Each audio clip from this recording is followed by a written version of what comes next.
Okay, so good afternoon everyone. Earlier lecture में यहाँ पर हमने देखा था डेवलपिंग गुड हेल्थ हैबिट्स, जिसके अंदर हमने फर्स्ट वन देखा था हमारा take well balance diet, right. Well balance diet जिसमें हमारे न्यूट्रिएंट प्रोटीन्स जो है रिच अमाउंट में हो, ऐसी डाइट हमको लेना है। जिसमें हमने देखा था अवॉइड करना है स्पाइसी डाइट को और फैट और कोलेस्ट्रॉल डाइट को, right. Healthy diet vegetables fruit अपने इसमें ऐड करना है, 4 to 5 वेजिटेबल एंड फ्रूट्स आपके डेली डाइट में ऐड होना चाहिए। उसके बाद हमने नेक्स्ट देखा था यहाँ पर हेल्दी लाइफस्टाइल, राइट। तो जो हमारी लाइफस्टाइल होती है, जो हमारी हैबिट होती है डेली की, जैसे स्मोकिंग हो गया, ड्रिंकिंग हो गया, चाय कॉफ़ी हो गया ना, तो जो भी हमारी बैड हैबिट है उनको रिप्लेस करना, पॉजिटिव गुड हेल्थ हैबिट आपका डेवलप करना है। जैसे कि एक्सरसाइज हो गया ना, वेट लॉस करना, वेट कंट्रोल करना, जो कि हमारी बॉडी की मसल्स को, बोन्स को और जितने भी ऑर्गन्स हैं, वाइटल ऑर्गन्स, सभी को फिट रखने के लिए साइकोलॉजिकली एंड फिजिकली भी हम उसमें फिट रहते हैं ना। रनिंग हो गया, वॉकिंग हो गया, एक्सरसाइज हो गया, और जो कि heart disease and premature disease को भी रिड्यूस करती हैं। नेक्स्ट हमने देखा था यहाँ पर गेट इनफ स्लीप, है ना। तो WHO के अकॉर्डिंग, वर्ल्ड हेल्थ ऑर्गेनाइजेशन या मेंटल हेल्थ के अकॉर्डिंग 8 आवर का आपका स्लीप होना चाहिए, जिसमें आपका जो कॉग्निटिव एबिलिटी है वो भी आपकी नॉर्मल्स रहती है। जैसे आपका स्ट्रेस, एंजाइटी, फॉरगेटफुलनेस हो गया, ये सारी चीज़ें रिड्यूस हो जाती हैं और वेलबींग के लिए बेटर होता है। और ऐसा पाया गया है कि जो 5 to 6% केसेस ज़्यादा देखने को मिलते हैं जिनका स्लीप डेप्रीवेट होता है, जिनका स्लीप पैटर्न कम होता है ना, इरेगुलर होता है उनको। तो अप्रॉक्स 7 to 8 आवर्स की स्लीप होना चाहिए। और नेक्स्ट हमारा मेक सोशल इंट्रैक्शन, है ना। सोशल इंट्रैक्शन, क्योंकि ह्यूमंस जो है सोशली वेलबींग है ना, सोशल है, तो हमारा सोसाइटी के साथ हमारा फ्रेंडशिप, रिलेशनशिप, ये भी हमारा थोड़ा सा IPR होना चाहिए, जो कि हमारे मतलब कि मूड स्टेबलाइजर केमिकल को रिलीज करता है। हैप्पी केमिकल को, सीरोटोनिन हो गया, डोपामाइन हो गया ना। किसी को हम हैंड शेक करते हैं, किसी को हग करते हैं, किसी से हमारा लव एंड बिलोंगिंग अच्छा रहता है, कनेक्शन अच्छा रहता है। तो हमारा किसी हमारी प्रॉब्लम है तो किसी के साथ हम शेयर करते हैं, राइट। देन हमारा मेक सोशल इंटरेक्शन हो गया। नेक्स्ट हमारा स्ट्रेस फ्री लाइफ, जो आपकी लाइफ है वो स्ट्रेस फ्री होना चाहिए। स्ट्रेस हमने देखा था कि बॉडी को हमारा एक्सटर्नल स्टिमुलाई है उससे रिसीव होता है, सिचुएशन हमारे अकॉर्डिंग नहीं होती तो हमको स्ट्रेस आता है, या फिर ओवरलोड होने की वजह से, वर्क ओवरलोड होने की वजह से हमको स्ट्रेस आता है।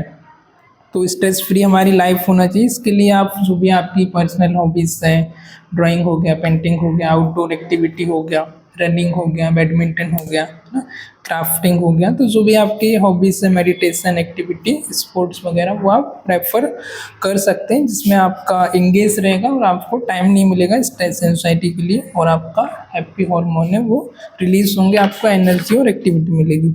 नेक्स्ट हमने देखा था प्लानिंग इन द लाइफ, है ना।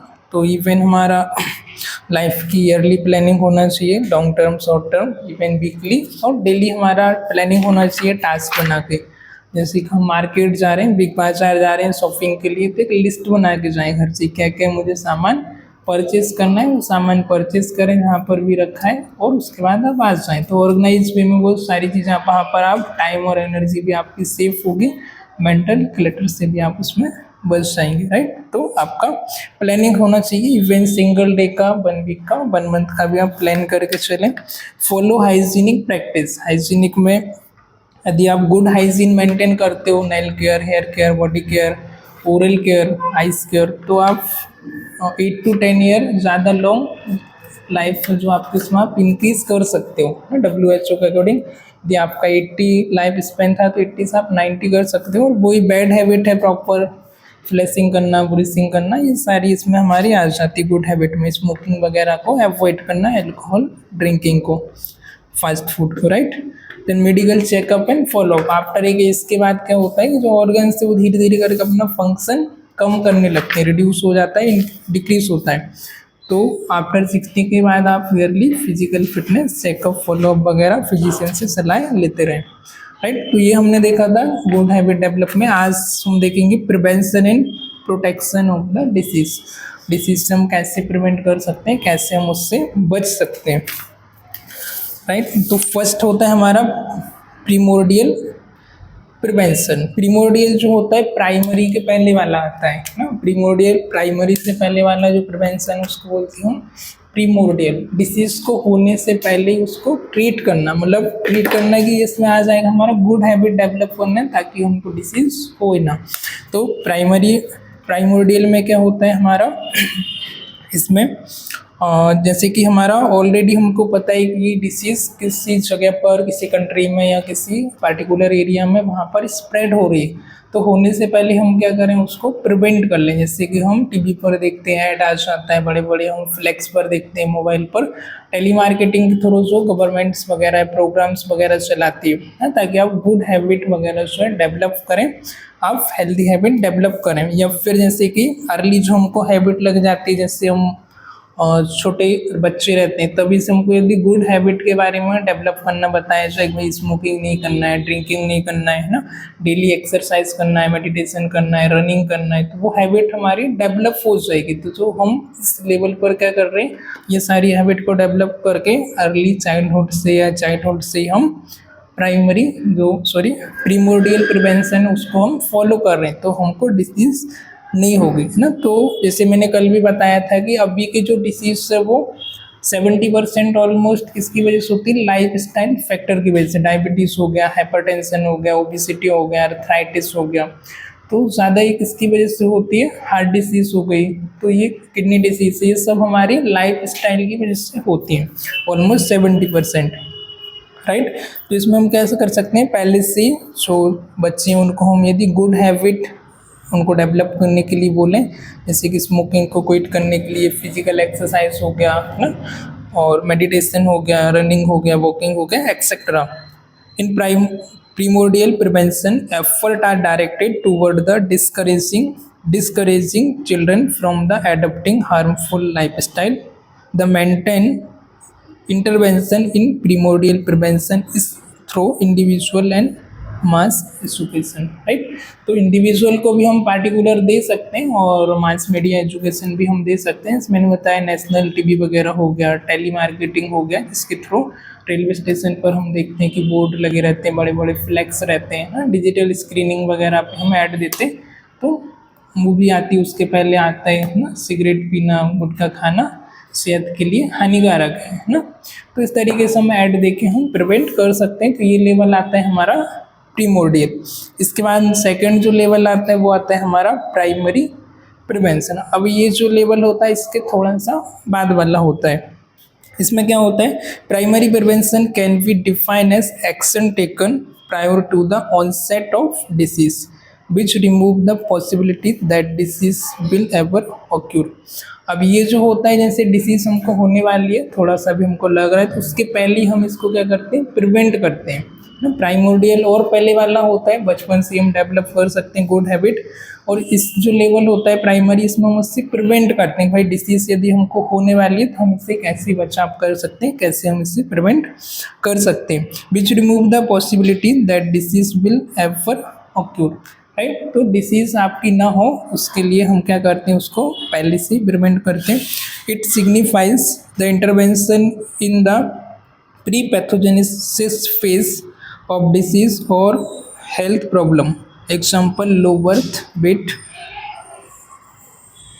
जैसे कि इसमें क्या करते हैं, हम पहले से डिसीज होने के प्रायोरी हम उसको प्रिवेंट करते हैं, और ताकि वो डिसीज़ ना हो, पैथोजन बैक्टीरिया वायरस ग्रो होने से पहले ही हम क्या कर लेते हैं, उसको प्रिवेंट करते हैं। जैसे कि कोई लो बर्थ वेट बेबी है, तो लो बर्थ है, मेल न्यूट्रिशन है, तो उसको होने के चांस ज़्यादा होंगे, राइट। इन्फेक्शन या किसी को जल्दी इन्फेक्शन हो जाता है ना, इम्यून सिस्टम जिसका वीक है, तो उसको होने के चांस ज़्यादा रहते हैं। तो उस केस में हम क्या करेंगे कि पैथोजन ग्रो ना हो उसके पहले ही हम उससे प्रिवेंट करेंगे। जैसे हम देखते हैं भाई हम जो इम्यूनिटी बूस्टर्स लेते हैं ना, काढ़ा वगैरह लेते हैं, आयुर्वेदिक दवा लेते हैं, एक्सरसाइज करते हैं, तो ये सारी चीज़ें आ जाती हैं मेडिकल, और साथ ही साथ आपका फिजिकल फिटनेस भी, आपका एक्सरसाइज लाइफ स्टाइल भी इसमें आपका इंक्लूड होता है। नेक्स्ट हमारा प्राइमरी प्रिवेंशन में be accomplish by the measure design to promote general health, wellbeing and quality of life people और specific protection measure. These are the discuss detail. Okay,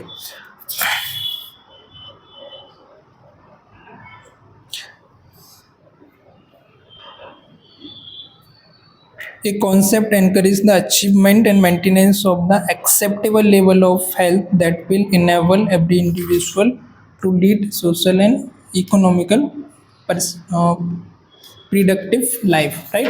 तो primary में क्या करते हैं हम इसमें एडवर्टाइजिंग वगैरह का यूज़ करते हैं, जिससे कि एडवर्टाइजिंग के थ्रू क्या होता है कि मास मीडिया को हम इसमें क्या कर सकते हैं, उनको अवेयर कर सकते हैं डिसीज़ के बारे में, डिसीज़ का सिम्टम्स क्या है। जैसे अभी कोविड आया था तो सबने देखा होगा, हम किसी को फ़ोन भी करते थे तो पहले रिंगटोन कॉलर ट्यून की जगह क्या आता था, कोविड का ऐड आता था, है ना। अमिताभ बच्चन आते थे, उस पर बताते थे कि भाई पोलियो रहता है, पोलियो का टीवी पे, नेशनल टीवी पे ऐड आता है ना, थोड़ा डरा के उसी आवाज़ में बोलते हैं भाई पोलियो लेना ज़रूरी है ना।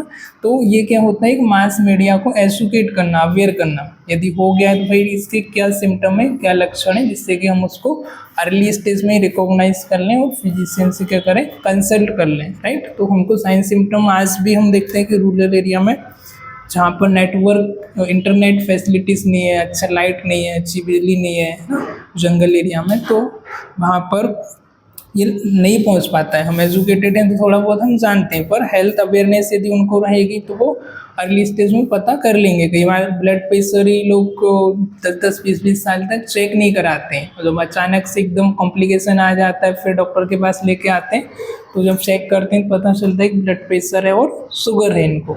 उसके पहले उनको पता ही नहीं होता है शुगर क्या होता है, ब्लड प्रेशर क्या है, इवन ये भी नहीं पता रहता है, राइट। Diabetes and hypertension. तो यदि हम अवेयरनेस देंगे नेशनल टीवी पर, ऐड पर, मोबाइल पर, यूट्यूब पर, सोशल मीडिया पर, तो क्या होगा, लोगों को उसके बारे में अवेयरनेस होगी और डिसीज़ को होने से पहले आप प्रिवेंट कर सकते हो ना। तो prevention is better than cure, right. तो लो बर्थ वेट में भी है तो आप हेल्दी डाइट देंगे उसको, थोड़ा सा लो इम्यूनिटी है तो उसको आप प्रिवेंट करेंगे ना। तो पॉजिटिव कॉन्सेप्ट, पॉजिटिव हमारी हेल्थ को एनकरेज करना and maintenance of acceptable level of health will enable every individual to lead a social and economical productive life, right.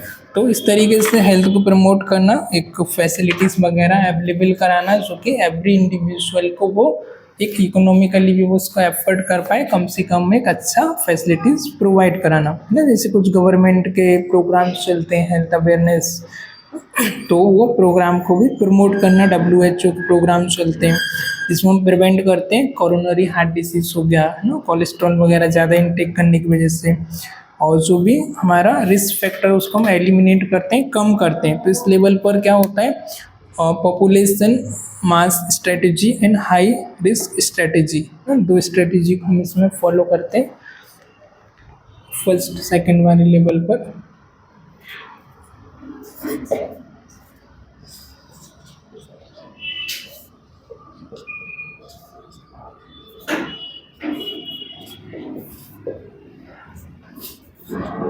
First है इसका फर्स्ट सेकंड ना, फर्स्ट है पॉपुलेशन मास स्ट्रेटजी, सेकंड है इसमें आपका हाई रिस्क स्ट्रेटजी।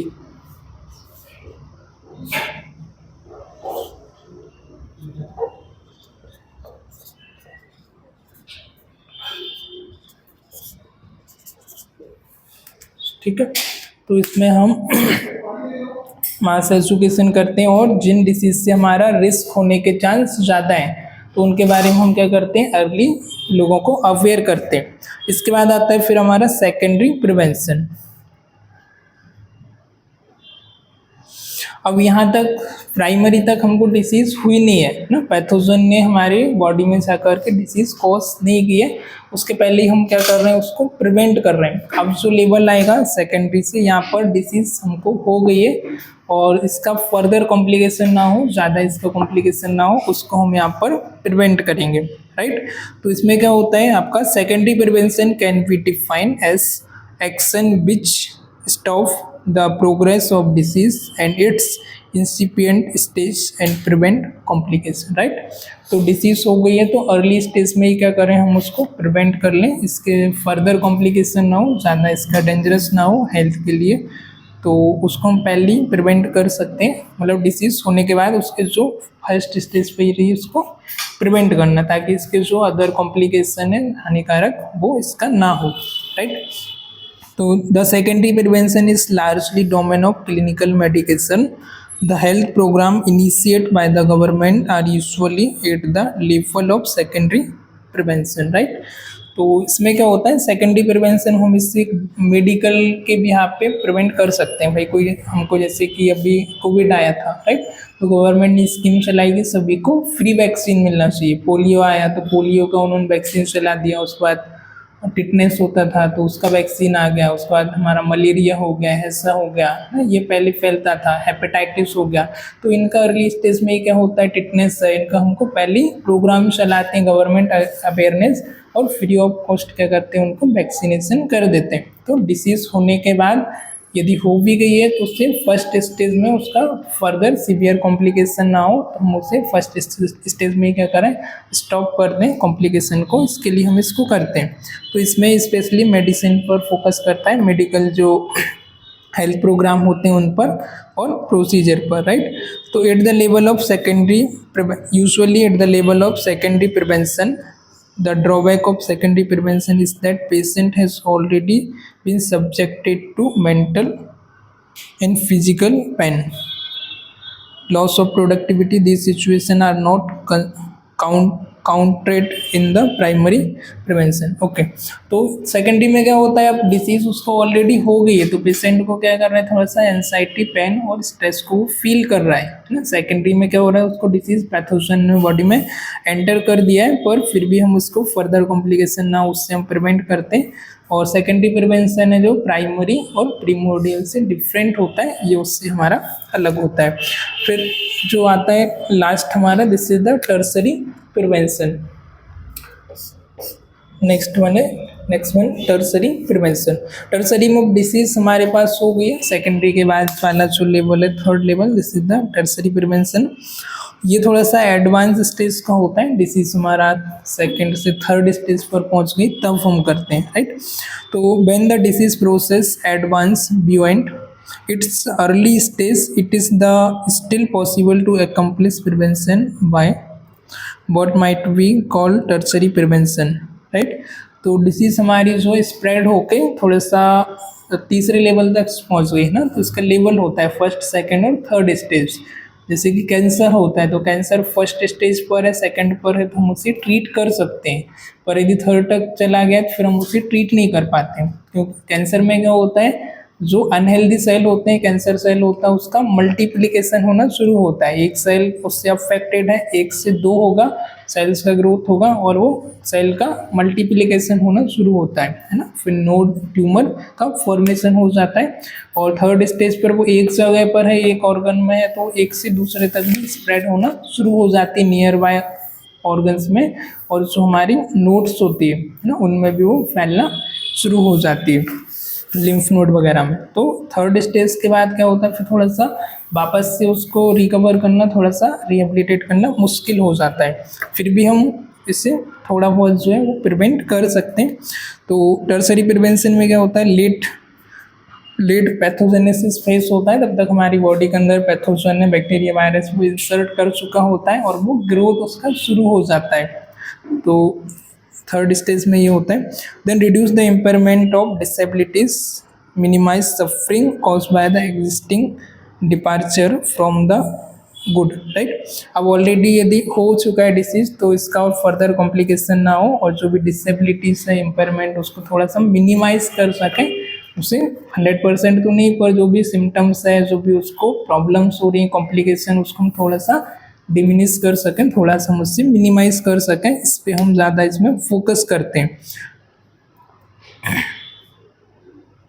जैसे कि एग्जांपल, कोई यदि क्लाइंट, कोई पेशेंट है जिसको कोई इंजरी वगैरह हुई है ना, फिजिकल कोई इंजरी हुई है, कोई एक्सीडेंटल कुछ हुआ है, तो हम उसको क्या कर सकते हैं, एक तो वो उसको रिहेबिलिटेट कर सकते हैं, एक्सरसाइज हो गया, फिजियोथेरेपी वगैरह होगा, इसके थ्रू हम उससे रिहेबिलिटेट कर सकते हैं. तो ये किस में आता है, हमारा टर्सरी प्रिवेंशन में. या फिर किसी को कोई इन्फेक्शन हुआ है, कोई डिसीज हुई है, राइट, तो उससे रिलेटेड जो भी मेडिसिन वगैरह है, प्रोसीजर्स है, वो सारी चीज़ें फॉलो करना और उसको वापस से रिकवर करना, रिहेबिलिटेट करना, राइट. तो ये आता है हमारा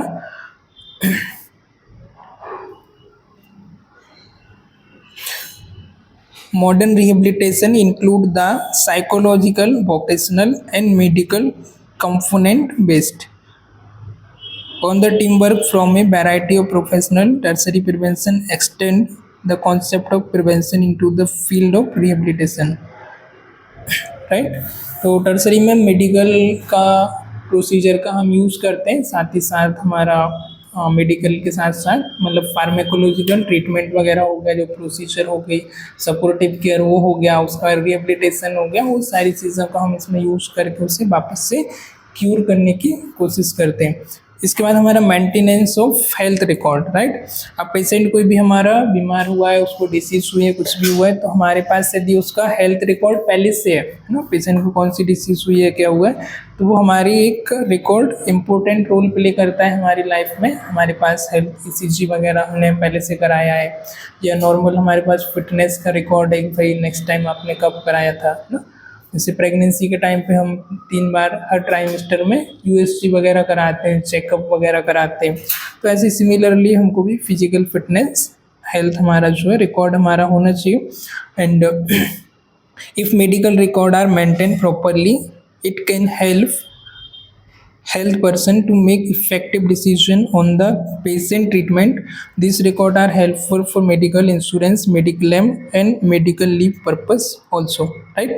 और हमारे पास भी यदि हॉस्पिटल में भी यदि हेल्थ रिकॉर्ड हम मेंटेन करते हैं तो इफ़ेक्टिव होता है हमारे पेशेंट को प्रॉपर तरीके से केयर प्रोवाइड करने के लिए। हमारे पास यदि पेशेंट आज डिस्चार्ज हुआ और 2 वीक बाद वो वापस से आ गया, 2 मंथ बाद वापस से आ गया, तो हमको पूरा रिकॉर्ड रहता है कि भाई फर्स्ट टाइम जब पेशेंट एडमिट हुआ था कि किस कंडीशन से किस केस में हमारे पास एडमिट हुआ था, कौन कौन सी मेडिसिन, कौन कौन सी केयर हमने उसको दी थी, उसका कितना अफेक्ट हुआ, राइट। तो इस बार हम उसी से सिमिलर या फिर उससे हट के हम उसे कुछ अप्रोच वगैरह दे सकते हैं ताकि वो वापस से जल्दी से ठीक हो जाए। तो कंप्लीट हमारे पास उसका बायोडाटा होना चाहिए, कंप्लीट हमारे पास उसकी हिस्ट्री होनी चाहिए। और फर्दर जो रिकॉर्ड रहता है वो हेल्पफुल होता है लीगल पर्पस के लिए ना। किसी का इंश्योरेंस वगैरह है तो इंश्योरेंस पॉलिसी हमको उसका क्लेम करना होता है ताकि उसका पैसा आ जाए। इंश्योरेंस हो गया, मेडिकल लीव हो गया, किसी को मेडिकल लीव चाहिए तो रिकॉर्ड रहेगा कितना दिन का लीव चाहिए क्या है, उसके लिए भी हेल्पफुल होता है। नेक्स्ट हमारा जो पॉइंट है, this is the reproductive health, ठीक है। तो रिप्रोडक्टिव हेल्थ में हमारा reproductive health is integration of the somatic, emotional, intellectual and social aspect of the sexual wellbeing. In that base are the positive enriching that enhance personality, communication and love, sexual function, sexual self concept and sexual role and relationship are important dimensions of the sexual health, right। तो इसके बारे में हम पूरा कल के lecture में समझेंगे, जिसमें हमारा reproductive sex education and reproductive hygiene है और रिप्रोडक्टिव हेल्थ के बारे में, राइट। तो ये भी इम्पोर्टेंट होता है रिप्रोडक्टिव हेल्थ हमारा, सेक्सुअल एजुकेशन। तो ठीक है, आज के लेक्चर में हमारा फिलहाल इतनी, जिसमें हमने देखा फर्स्ट में हमारा प्राइमोर्डियल प्रिवेंशन, जिसमें अर्ली स्टेज पर ही, अर्ली स्टेज मतलब कि हम कह सकते हैं डिसीज होने से पहले ही, जैसे कि छोटा बच्चा है और छोटे बच्चे हम उससे पहले से यदि अच्छी हैबिट डाल लें, जैसे कि स्मोकिंग नहीं करना है, एक्सरसाइज करना है, मेडिटेशन करना है ना, हेल्दी डाइट खाना है, fast food, junk food avoid करना है, तो फिर हम बीमार नहीं होंगे। इवन हम 10 साल और हमारी लाइफ में टाइम ऐड कर सकते हैं। नेक्स्ट हमने देखा प्राइमरी प्रिवेंशन। प्राइमरी में क्या है कि ये प्राइमोर्डियल के बाद वाला है, राइट। प्राइमोर्डियम जैसे हमको लग रहा है डिसीज हो सकती है, तो प्रायोर पैथोजन एंटर करने से पहले, डिसीज होने से पहले हम उसे प्रिवेंट कर सकते हैं। जैसे कोई लो बर्थ वेट बेबी है तो हम पहले से उसे nutrient diet, rich nutrient diet दे सकते हैं, इम्यूनिटी बूस्टर दे सकते हैं। किसी का इम्यूनिटी कम है तो इस तरीके से हम उसे पहले क्वालिटी ऑफ लाइफ को हम बेटर कर सकते हैं और प्रिवेंट कर सकते हैं, एक्सरसाइज वगैरह करके, मेडिटेशन करके एक्सेट्रा, राइट। और दूसरा इसमें एडवर्टाइजिंग जो होती है उसका भी रोल होता है ना, टीवी वगैरह पर हो गया, टेलीफोन पर हो गया, सोशल मीडिया पर हो गया, हेल्थ अवेयरनेस प्रोग्राम वगैरह करके, हेल्थ एजुकेशन वगैरह करके हम उस चीज़ को ठीक कर सकते हैं, राइट। तो जो हमको इस तरीके की क्वालिटी ऑफ केयर प्रोवाइड कराना है जो कि सोशली इकोनॉमिकली भी एक्सेप्टेबल हो, जो कि मतलब कम से कम प्राइस में बेटर क्वालिटी ऑफ केयर। तो इसमें हम जो टारगेट करते हैं पॉपुलेशन मास मीडिया स्ट्रेटेजी को फॉलो करते हैं, नॉट ओनली इंडिविजुअल, राइट। इसमें mass media strategy national TV पे ऐड वगैरह देना, उसके बारे में बताना, फ्लेक्स वगैरह में स्क्रीन पे, रेलवे स्टेशन हो गया, ऐसी जगह पर, राइट। और टीवी पर जो मूवीज आती है उसमें बताते हैं जब कोई स्मोकिंग करता है वहाँ पर नीचे लिखा आ जाता है ना, तंबाकू का जो पैकेट हम खरीदते हैं उसमें भी लिखा आता है कैंसर का मुंह बना रहता है। तो ये स्ट्रेटजी से हम इससे प्रिवेंट करते हैं, जिससे हमारा स्पेशली मेजर फोकस रहता है कोरोनरी हार्ट डिसीज है ना, हार्ट डिसीज वगैरह पे हम इसमें फोकस करते हैं, और WHO इसके प्रोग्राम्स वगैरह रन करता है, right. And high risk strategy, तो दो का इसमें यूज़ करते हैं। टर्सरी में हमने डिसीज़ हो गई है पर वो फर्दर स्प्रेड ना हो, उसका जो कॉम्प्लिकेशन है वो ज़्यादा ना हो, इसको होल्ड करने के लिए, स्टॉप करने के लिए हम इसका सेकेंडरी प्रिवेंशन में यूज़ करते हैं। और इसका जो डोमेन होता है उसमें क्लिनिकल मेडिसिन, क्लिनिकल प्रैक्टिस वगैरह का भी हम इसमें यूज़ करते हैं, हेल्थ प्रोग्राम भी हम इसमें उसका हेल्पफुल होता है, राइट।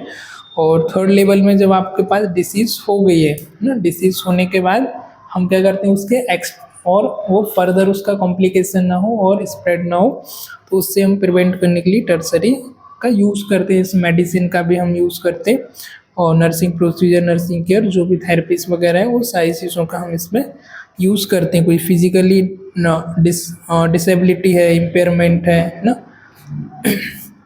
तो वापस से उसको रिहेबिलिटेट करना है ना, जैसे कोई फिजिकली डिसेबल हो गया, एक्सीडेंट हो गया, इंजरी हो गया, तो वापस से उसका एक्सरसाइज फिजियोथेरेपी के थ्रू करना। तो फिजिकल, वोकेशनल, मेडिकल सब इसमें इंक्लूड होता है, right. Maintenance of health record, health record हमारे पास रहेगा तो हम ठीक तरीके से एक इफेक्टिव डिसीजन लेने के लिए, मेडिक्लेम क्लेम के लिए, क्वालिटी ऑफ केयर देने के लिए, लीव पर्पस के लिए, लीगल पर्पस के लिए भी वो हमारे लिए हेल्पफुल होगा, राइट। सो आज के लेक्चर में फिलहाल इतनी, मिलते हैं किसी और लेक्चर में। Till the time keep growing, keep learning.